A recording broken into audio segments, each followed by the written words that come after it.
Hello, friends.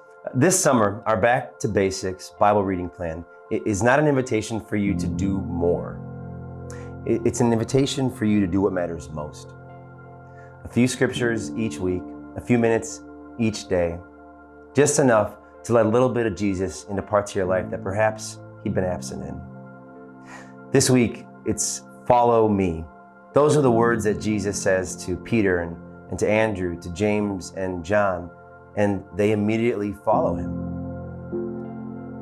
I was cleaning out our garage this week. I built a shed, or I guess to be more accurate, I assembled a shed. And we're cleaning out our garage and all these bins and totes, things that have been buried forever. And I'm finding all of these things that I had hung on to, things that I didn't need any longer, but just hadn't gotten rid of, hadn't really dealt with.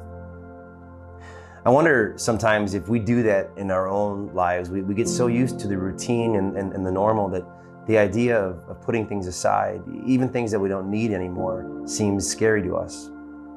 That's what's so remarkable about this story. Jesus passes along the Sea of Galilee. This is Mark 1. He sees Simon and Andrew and eventually James and John, and all he says to them is, "Follow me." And if you know the story, they left it all. The nets, the boats, James and John, their father, and they followed Jesus. Somehow those two words changed everything for them, and it should do the same for us.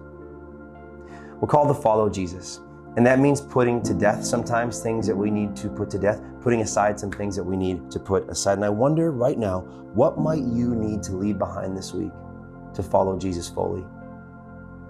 To allow Jesus to do something in your life unexpected, and perhaps to help him clean out that closet or garage area of your life that you've been hoarding stuff that you don't need.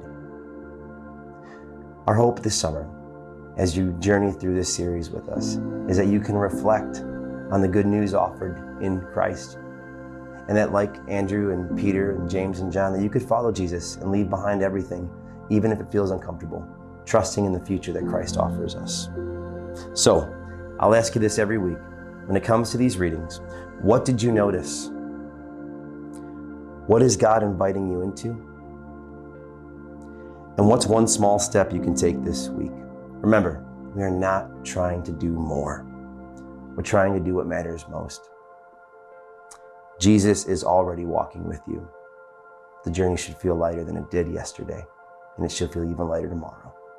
Love and peace, friends.